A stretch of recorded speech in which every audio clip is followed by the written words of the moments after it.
윤 대통령에 대한 2차 체포영장이 조만간 집행될 거란 전망이 나오는 가운데 경찰과 공수처, 대통령 경호처가 영장 집행을 논의하는 3자 회동을 개최했지만 서로 입장차만 확인하고 빈손으로 마무리됐습니다. 네, 관련 내용 김성수 변호사와 함께 자세히 짚어보겠습니다. 안녕하세요. 안녕하세요. 예, 오늘 오전에 정진석 대통령 비서실장이 대국민 담화문을 발표했습니다.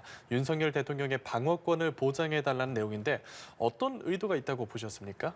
네, 일단 이 정진석 실장이 오늘 오전에 이 대국민 담화문이라고 해서 이 글을 올렸습니다. 그리고 그 글의 내용을 보면 전체적인 취지는 결국에는 이 체포영장의 집행이 내일로 예상이 된다는 이야기가 나오고 있지 않습니까? 예. 그렇다 보니 내일인 것으로 이제 보이는 부분이 있는데 이와 관련하여서 이 대통령 비서실장으로서 자신의 의견을 일단 표명을 한 것으로 보입니다. 그리고 그 내용에는 이 최상목 대행이 일단 이 부분 이 집행에 관해서는 최대한 이제 평화적이고 절제된 방식에 의해서 이루어져야 된다라고 이야기를 했기 때문에 결국엔 체포영장 재집행 과정에서도 이 부분이 준수가 되어야 한다 이런 취지의 이제 이야기를 했었고 예. 그리고 이 말씀하셨던 부분들 중에 이 무죄 추정의 원칙이라든지 또 이제 불구속 수사가 원칙이지 않습니까? 그렇기 때문에 그런 부분들에 대해서 대통령에 대해서 특례가 아니라 모든 국민들에게 보장될 수 있는 이런 권리를 보장해 줬으면 좋겠다 이런 이야기를 했었고 또 그리고 이 대통령실에서는 이 윤석열 대통령의 이 조사와 관련해서 제3의 장소나 아니면 방문 조사 등의 방법에도 적극적으로 이제 협조할 부분에 대한 검토가 있을 수 있다라는 의견을 밝히다 보니까는 이에 대해서 이것이 윤석열 대통령 측의 의견이냐에 대한 관심이 모아졌던 사안입니다. 예.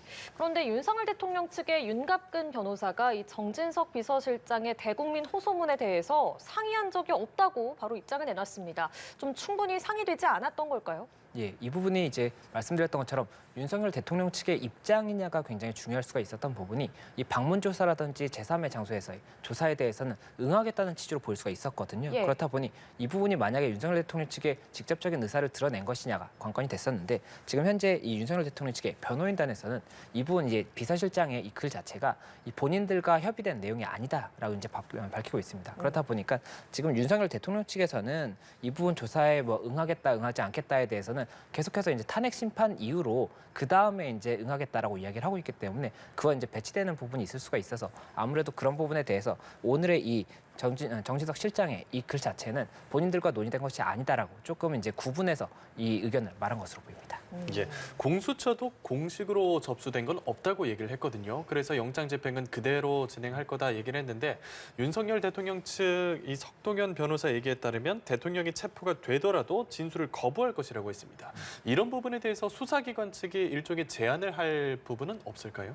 만약에 체포를 통해서 이제 수사가 진행이 된다라고 한다면 예. 피해자 신문을 하게 되는 거지 않습니까? 피해자 신문에서 진술 거부권을 행사하겠다는 것인데 이 부분에 대해서는 사실 체포 영장에 의한 것이 아니라고 하더라도 수사 과정에서 진술 거부권을 행사할 가능성은 얼마든지 있다고 볼 수가 있습니다. 지금 이 관련 사건의 관계자들도 진술 거부권을 행사했던 부분이 많기 때문에 그런 부분은 이제 진술 거부권 행사할 가능성이 높다라는 이야기가 나오는 것이고 네. 다만 지금 체포 영장을 통해서 일단은 구인을 통해서 진행을 하겠다는 거지 않습니까? 그렇다면 예. 그 진술을 통해서도 결국에 진술 거부권을 행사하면 실질적으로 조사가 이루어지지 않을 것인데 이렇게 체포영장을 강제적으로 집행하는 것이 맞느냐에 대한 그런 부분에 대한 의문을 던진 것이 아닌가 하는 생각이 드는 부분이 있는 것으로 보이고 이에 대해서 일단은 여러 가지로 일단 수사기관에서는 제안을 검토해 볼 수는 있습니다. 그렇다면 체포영장을 하지 않은 경우에는 진술 거부권 행사하지 않고 진술을 하실 것이냐 이렇게 물어볼 수도 있는 부분이 있기 때문에 이에 대한 검토도 할 수는 있겠지만 다만 말씀드렸던 것처럼 영장에 의하지 않다고 하더라도 사실은 대부분의 사안에 대해서는 진술 거부권 행사할 가능성이 높지 않을까 예상이 되는 부분이 있기 때문에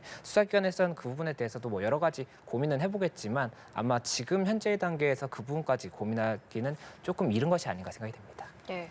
윤석열 대통령에 대한 체포영장 재집행이 이르면 내일 이뤄질 거다 이런 전망이 나오는 가운데 오늘 경찰과 공수처, 경호처가 3자 회동을 가졌습니다. 결과가 어떻게 나올 것이냐 좀 관심이 쏠렸는데 별다른 결론을 내지 못하고 빈손으로 마무리가 됐습니다. 어떻게 보셨어요? 예, 말씀하신 것처럼 오늘 오전에 경찰, 공수처 그리고 경호처가 3자 회동을 가졌던 것 같습니다. 이 재집행과 관련해서 3자 회동을 가졌었는데 결국에는 의견이 다르다라는 것만 확인을 했다라고 하다 보니 예. 결국 아무런 이제 뭐 추가적으로 변경된 사항이 있다라고 보기는 어렵고 이제 공수처와 경찰 측에서는 그렇다면 계속해서 이제 영장에 의한 재집행을 하겠다라는 입장을 고수할 수밖에 없는 것이고 경호처는 이 부분과 관련해서 경호에 관한 부분에 대해서는 뭐 저지한다든지 이런 부분에 대한 의견을 계속 고수할 수밖에 없는 상황이기 때문에 아직까지는 이 부분 관련 뭐 별도의 변경 사항이 있는 것은 아니고 다만 지금 이렇게 삼자회동이 최초로 열린 거지 않습니까? 예. 그렇다 보면 2차, 3차 삼자회동도 있을 수가 있는 것이고 그 과정에서 뭐 이런 물리적 충돌을 방지하는 방안에 대해서 논의가 있을 수도 있기 때문에 그 부분까지는 저희가 조금 더 시간을 두고 지켜봐야 될 것 같습니다. 예,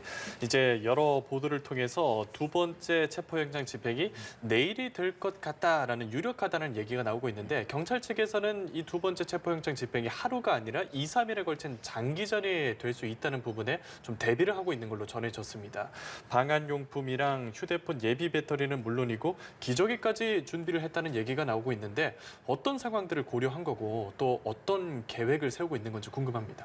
예, 일단 크게 세 가지 정도로 일단 그 안이 나오고 있었습니다. 예상이 네. 되는 부분이 세 가지라고 볼 수가 있는데 일단 첫 번째는 그 스크럼을 만약에 지난번과 동일하게 짠다라고 했을 때 한 사람 한 사람씩 이렇게 이탈을 시키는 방법입니다. 한 사람 한 사람씩 체포를 해서 이탈을 시키는 그런 방법이 논의가 됐던 부분이 있었고 네. 아니면은 이러한 물리적 충돌도 피하기 위해서 아예 2, 3일 동안 계속해서 포위를 하고 그 과정에서 결국엔 지쳐서 이 부분 저지의 선이 조금 더 약하게 되는 그런 부분을 이제 기대하겠다라는 이야기도 있었습니다. 그리고 또 한 가지는 이 수뇌부에 대한 체포영장 발부를 받고 이 부분에 대한 집행을 통해서 결국에 기류를 내부 기류를 변경해서 이 부분 저지를 막겠다 이렇게 이야기를 했던 부분도 있었기 때문에 이 세 가지 안이 다 동시에 검토될 가능성이 높을 것으로 보이고 실제로 집행을 할 때도 체포영장을 발부를 받고 그 부분에 대한 집행도 진행을 하기 위해서 노력을 하면서 이 스크럼 부분에 대해서도 일단 1차적으로 이탈시키는 이런 행동을 이제 진행을 했다가 만약에 저항이 너무 거세다라고 한다면 2, 3일 동안 장기적으로 포위를 하는 부분도 검토할 수가 있기 때문에 일단은 이 세 가지 중에 어떤 부분을 이제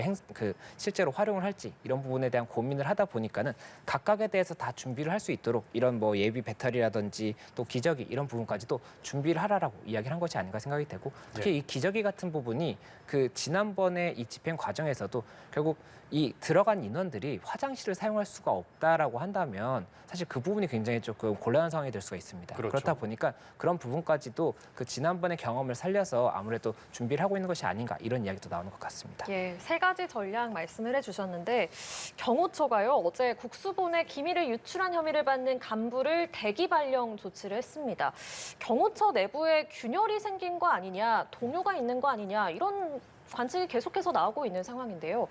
체포영장 재집행에 이런 부분이 좀 영향을 미칠 가능성은 어떻게 보십니까? 네, 만약에 경호처 내부에 만약 균열이 있다라고 해서 실제 스크럼이나 이런 데 동원되는 인력 자체가 줄어든다라고 한다면 저지 자체의 효용성도 당연히 더 낮아질 수가 있을 겁니다. 그렇다 보니까 이런 부분에 대해서도 굉장히 많은 관심을 받고 있는 상황인데 이 경호처에서 경호처장이라든지 또 한 명의 본부장 같은 경우에는 수사에도 지금 응하고 있지 않습니까? 그렇다 보니까 이 온건파와 강경파 간에 균열이 있는 것이 아니냐 이런 이야기도 나오고 있는 것이고 말씀 주신 것처럼 지금 또 일부 간부에 대해서는 대기 발령 조치를 했다는 부분이 있는데 네. 이 대기 발령 조치라는 것이 결국에는 이 수뇌부와 수뇌부 간에 어떠한 갈등을 통해서 대기 발령 조치를 한 것이 아니냐 이렇게 좀 추측이 되는 부분이 있다 보니까는 예. 그렇다면은 내부에서도 이 수뇌부 간에도 어떠한 뭐 분열이라든지 이런 것이 있는 것이 아니냐라는 이야기가 나오는 것이고 그에 따라서 결국 지휘 감독의 이 체계에 있어서도 어느 정도의 분열이 발생할 수 있는 것이 아니냐라는 여러 가지 이야기가 나오다 보니까는 이에 대해서 변수가 될 수 있다는 이야기 나오지만 다만 이 부분에 대해서도 일단 공수처와 경찰에서도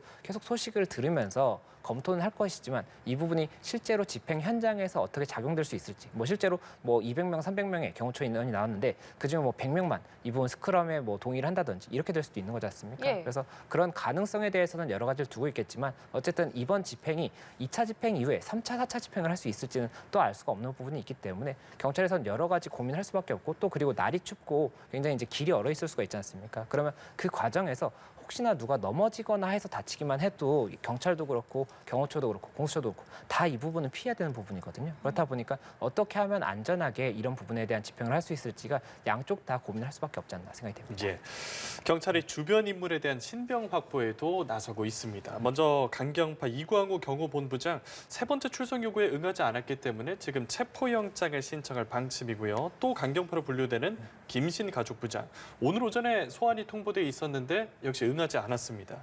그래서 경찰이 계속해서 이렇게 좀 강경하게 나설 거라고 보십니까? 네, 일단 이 출석을 요구하는 것이 3일에 이제 특수공무집행 방해 부분을 일단은 혐의로 봐서 이 부분에 대해서 출석을 해달라라고 이야기가 나오는 겁니다. 그리고 지금 현재 말씀드렸던 것처럼 경호처장이라든지 일부 본부장은 출석을 했지 않습니까? 그렇다 보니까 나머지 사람들에 대해서도 출석을 할 것이냐 이 부분을 봤던 것이고 출석을 하지 않았을 때 체포영장을 그러면 청구해서 발부 여부를 볼 것이냐도 이제 쟁점이 됐던 부분인데 지금 현재 계속해서 출석을 하지 않고 있는 상황이기 때문에 아마 이 경찰이라든지 공수처에서는 이 부분 출석과 관련해서 체포영장을 일단 청구할 가능성이 높지 않을까 생각이 되고, 다만 만약에 내일이 그 실제 기일로 예정하고 있는 날이라고 한다면 체포영장의 발부가 내일까지 이루어지지 않으면 그때는 그 부분에 대해서는 어떻게 진행할 것인지 이런 것까지 종합적으로 검토하고 있지 않을까 생각이 됩니다. 예. 자, 오늘 윤석열 대통령 탄핵 심판의 첫 변론 기일이 시작이 됩니다.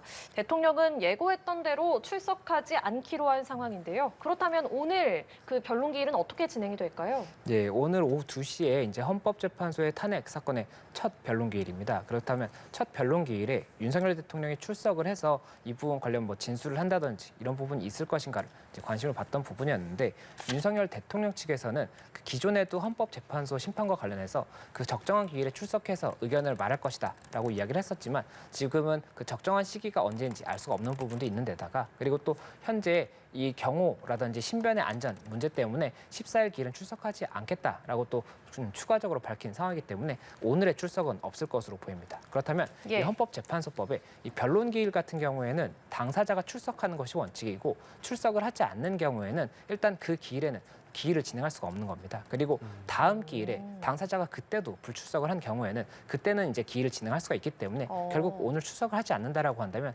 오늘의 기일은 실질적으로 진행이 되지 않을 수가 있고, 또 그리고 지금 보도가 되고 있는 것이 지금 어제 윤석열 대통령 측에서 그 여러 가지 서면을 제출했는데, 그 중에는 그 기일 진행에 대한 이의 신청도 담겨 있고, 또 하나가 이 재판관에 대한 기피 신청도 담겨 있다라고 한다는데, 그 기피 신청 같은 경우가 헌법재판소법 24조에서 이제 기피 신청을 할 수가 있는 것이고, 이에 관해서 민사소송법에 준용을 하게 됩니다. 그러면 민사소송법에서는 기피 신청이 있다라고 한다면 이 부분에 대한 재판이 있어야 되는 것이고, 재판이 있을 때는 이 재판의 결정이 날 때까지는 이 본안의 사건이 정지가 되거든요. 그렇다 보니까 이 부분에 대해서도 만약 기피 신청에 대한 재판이 있다라고 한다면 이 본안에 대한 부분도 정지 여부를 결정을 해야 되는 부분이 있을 수가 있기 때문에 예. 이에 대해서도 헌법재판소가 어떻게 판단할지도 저희가 봐야 되는 부분이 있어서, 일단 오늘 기일은 실질적으로 진행은 되지 않을 것이고, 이에 대한 논의가 오늘 그 기피 신청이라든지 이런 부분에 대한 논의가 있을 것인지에 대해서도 저희가 조금 더 시간을 두고 봐야 될 것 같습니다. 예, 기피 신청에 대한 이야기는 또 이따가 하도록 하고요. 그러면은 이제 2차 변론 기일 오는 16일로 예정이 됐는데, 이때는 그러면 윤 대통령 출석과 무관하게 진행이 되는 겁니까? 예, 맞습니다. 2차 변론기일부터는 당사자가 출석하지 않는다고 하더라도 불출석 상태에서 사건을 진행을 할 수가 있습니다. 그렇다 보니까 만약에 16일에 그 부분 기일이 그대로 진행이 된다라고 한다면 2차 시기에는 불출석 상태에서도 진행이 될 수가 있습니다. 다만 앞서 말씀드렸던 것처럼 지금 현재 정계선 헌법재판관에 대해서 기피 신청을 한 부분이 있다고 말씀을 드렸지 않습니까? 그렇다면 이 기피 신청에 대해서 오늘 만약에 결론이 나지 않는다라고 한다면 그 부분, 이 재판에 대한 기피 신청에 대한 재판을 이제 검토를 해야 되는 부분이 있기 때문에 기일이 변경된다든지 이런 부분도 변수가 있을 수가 있기 때문에 그런 부분까지도 일단 오늘 헌법재판소에서 어떻게 판단하는지를 저희가 봐야 될 것 같습니다. 예, 이 앞서서 윤 대통령 측이 정계선 헌법재판관에 대해서 기피 신청을 냈습니다. 헌재가 이 대통령 측이 제기한 이의 신청에 대해서 논의하기로 했는데, 일단 헌재에서는 여태 재판관 기피 신청이 받아들여진 적 없다고 얘기를 했거든요. 인용 가능성 어떻게 점쳐볼 수 있을까요? 예, 오늘 이제 헌법재판소 브리핑에서 이야기가 나왔던 부분입니다. 예. 그 기피 신청과 관련해서 헌법재판소의 이 재판관에 대한 기피 신청이 뭐 여러 건이 있었지만 그 부분이 받아들여진 적은 없고 기각이나 각하로 보통 이제 끝났었다 이렇게 이야기를 했던 부분이 있기 때문에 아마 이번 헌법재판관 기피 신청에 대해서도 그와 유사하게 판단되지 않겠느냐라는 이야기가 나왔던 것으로 보이는데, 다만 지금 현재 이 사건 자체가 굉장히 중요한 사건이지 않습니까? 그리고 네. 그 부분에 대한 기피 신청이 있었기 때문에 이번 같은 경우에 헌법재판소에서 어떻게 판단할지는 저희가 조금 더 시간을 두고 봐야 되는 것이고, 이 과거 사례와 동일하게 될 수 있다라고 단정할 수 있는지는 조금 신중히 봐야 되지 않을까 생각이 됩니다. 다만 이 기피 신청 자체가 이 헌법재판소 사건이 아닌 일반 사건에서도 사실 보통은 받아들여지는 경우가 많지가 않기 때문에 그런 부분에 대한 가능성이 높지는 않지만, 다만 지금 뭐 과거 사례가 한 차례도 없다라든지 거의 없다 이런 이야기가 나온다고 해서 예. 반드시 기피 신청이 받아들여지지 않을 것이라고 단정하는 것은 조금 다른 부분이기 때문에 이 부분을 저희가 조금 신중히 봐야 될 것 같습니다. 예, 알겠습니다. 지금까지 김성수 변호사와 함께 이야기 나눴습니다. 고맙습니다. 고맙습니다.